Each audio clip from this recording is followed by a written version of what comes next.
Let's go live now to our reporter, Annalise Nielsen in Washington. Annalise, this is the end of that 20-year war. It's been a very frantic week trying to evacuate hundreds or more than 100,000 citizens out of that area. What did you make of Antony Blinken's statement? Well, I think you're spot on to identify the fact that Australia wasn't on that list. We haven't been a high priority for a lot of this withdrawal. You'll remember the reporting at the time was that we weren't even notified that this withdrawal date had been set. And that's pretty indicative of where Australia's relationship is with the United States. They really only want to engage with us on climate change at this point in time. But on these critical issues, it shows that this is a really pivotal time in our relationship, and it's probably going to be set for the next at least 4 years. But this was a significant moment with Antony Blinken also saying that the diplomatic mission has begun to get those people out of Afghanistan. There's citizens still left there. The estimates previously were 250 US citizens there. He said that's closer to 100 to 200. But he was also making that point that these are people who've lived for a long term in Afghanistan, and while they might be dual citizens, have deep roots there, that does seem like they're trying to sidestep the significance of the fact that US citizens have been left behind, because one of the major issues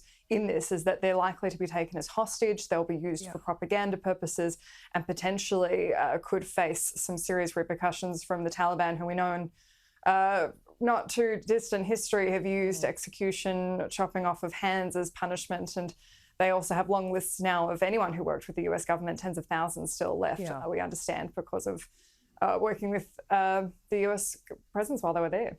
And there are still some reporters on the ground in Kabul after this evacuation, and essentially the last plane, US plane, flew out of Kabul airport, Hamid Karzai International, in the dead of night. It was just after midnight, but the Taliban appeared to be ready. This was one US reporter, Annalise, on the ground who went into one of the hangars with the Taliban dressed in army fatigues. All right. We're here right now with the Taliban as they enter into what was only minutes ago, it was an American-controlled portion of the military airport. Now they're taking over.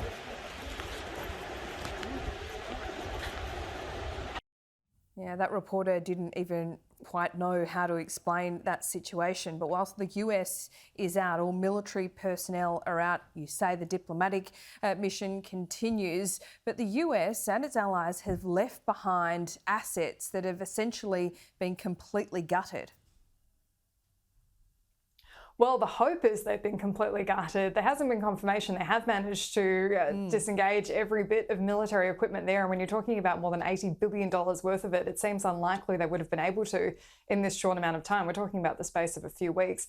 What they're hoping on is the fact that they've disengaged enough of it. Anything left, they're hoping that the Taliban won't actually be able to use. About 50% of them are completely illiterate and don't go up much more than that until the top ranks. But what the other concern is, these are very valuable. They can sell them on, even if the US government has said that they're essentially worthless after being disengaged. But I mean, we're talking about some pretty staggering figures here. 22,000 Humvees, 8,000 trucks, 169 armoured personnel carriers, 358,000 assault rifles, 126,000 pistols, 64,000 machine guns, 33 Mi-17 helicopters, 33 Black Hawks, and 43 helicopters MD-530. But what we do see, as we've seen there, is this is a huge propaganda win for the Taliban. They get to show the rest of the country that they have this strength. And because now they're taking on ISIS-K, and this is going to be the huge issue for them. When ISIS-K says they're not conservative enough, they're telling the rest of the world, including the Biden administration, they're going to go and do what they're told because of international pressure. They've got ISIS-K saying, you guys aren't hardline enough. And so if they're on the ground dealing with that as a frontline issue, you can guess which one's going to take precedence, and that's going to impact those tens of thousands of people who worked with the US government. As we said before, they're the really vulnerable victims now. But the US military has said that as they left, they disengaged as much of that equipment as possible. We have also demilitarized equipment that we did not bring out of the airport. That included a number of MRAPs, up to 70 MRAPs that we demilitarized and will never be used again by anyone. 27 Humvees, the little tactical vehicle that will never be driven again. Additionally, on the ramp at HKIA are a total of 73 aircraft. Those aircraft will never fly again. Now, President Biden hasn't picked up the phone and called Australia today, but he's also not speaking to the American public. He'll give an address tomorrow afternoon.